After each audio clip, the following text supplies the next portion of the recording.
Salut les passionnés et ravi de vous retrouver dans cette nouvelle vidéo sur votre chaîne Le Point Sport Auto.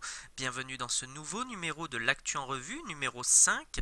Si vous ne connaissez pas le concept, je vous invite à aller voir les précédentes vidéos et vous faire un avis sur le sujet. Et tout de suite au sommaire de cette Actu en Revue numéro 5, McLaren en grosse difficulté financière, l'écurie britannique serait en passe de faire faillite, les tests de Ferrari au Mugello, Formule E officialisation de Alex Lynn chez Mindra et René Rast chez Audi, la fondation de la Sauber Academy avec en tête d'affiche Théo Pourchaire et Emerson Fittipaldi Jr.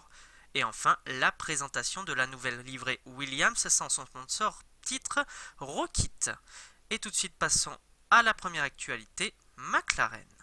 McLaren en grave souffrance financière. L'écurie britannique s'est vue accorder son action en justice en vue d'une réinjection de finances urgente. Le plan de sauvetage comprend les installations de l'écurie plus son garage de véhicules historiques. Une levée espérée autour de 310 millions d'euros autour de ses actifs clés. Le plan de redressement n'a toujours pas été validé par les instances et McLaren pourrait se retrouver en manque de liquidité d'ici 3 semaines. L'écurie de Woking devrait toutefois pouvoir obtenir un prêt de la Banque nationale de Bahreïn, dont le propriétaire possède des parts de la firme britannique. C'est donc, après Williams, la deuxième écurie qui se retrouve en grave difficulté financière ouvertement et demande une action en justice.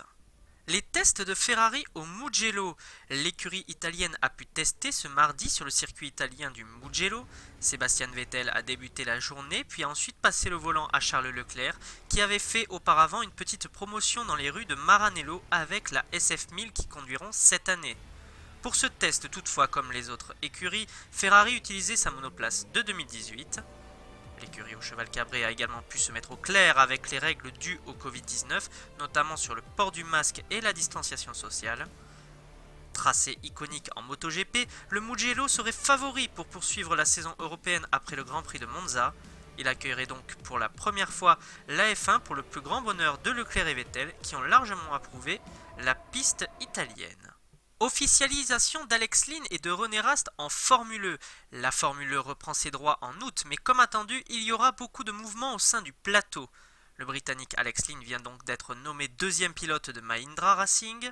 Il épaulera donc Jérôme D'Ambrosio et remplacera Pascal Wehrlein qui a annoncé son départ il y a quelques jours.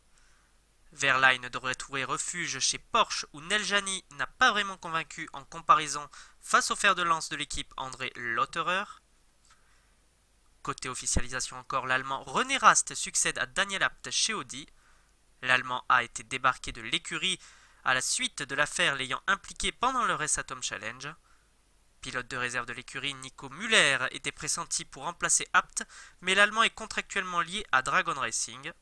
Le Sud-Africain Kevin van der Linde, qui remplaçait Daniel Abt lors du Race Atom Challenge, n'est lui non plus pas retenu par Audi pour épauler Lucas Di Grassi. Pour rappel, la reprise de la Formule E se fera à Berlin à compter du 5 août prochain. Fondation de la Sauber Academy. L'écurie suisse toujours présente en Formule 1 sous Alfa Romeo vient de créer sa propre académie de pilotes. Après s'être impliquée aux côtés de Charus dans les formules de promotion, Sauber franchit donc le pas et présente ses 4 premiers pilotes de son académie. Le français Théo Pourchaire, performant, titré en ADAC F4 et Formule 4 française, est le fer de lance de cette nouvelle académie. Le français pilotera pour Art Grand Prix en Formule 3.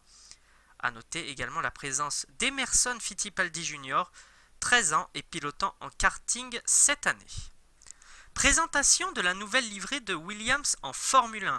Suite à la perte de son sponsor Rockit, son sponsor titre depuis 2019, qui devrait filer du côté de Mercedes, Williams a été obligé de revoir sa livrée à l'aube du début de saison de Formule 1.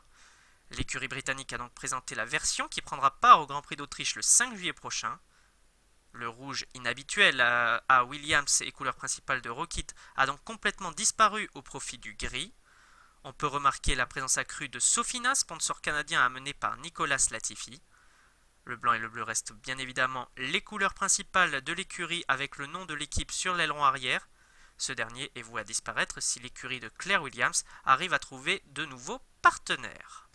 Pour conclure ce 5e volet de l'actu en revue, l'ensemble de l'équipe du Point Sport Auto se joint à moi pour souhaiter un prompt rétablissement à Alex Zanardi, victime d'un accident lui faisant percuter un camion alors qu'il faisait une sortie non compétitive sur son handbike. Nos pensées sont avec sa famille et ses proches en espérant rapidement recevoir des nouvelles rassurantes. Nous lui dédions bien évidemment cette émission. C'est ainsi que s'achève ce numéro 5 de l'actu en revue. Merci d'avoir regardé cette vidéo jusqu'au bout. Si vous avez aimé le concept, laissez-nous un pouce bleu et un commentaire, nous nous faisons un plaisir d'y répondre. Si vous voulez rejoindre la communauté Sport Auto, abonnez-vous et partagez cette vidéo. En attendant, rendez-vous pour une prochaine vidéo de l'actu en revue. Prenez soin de vous, vive le sport auto, salut!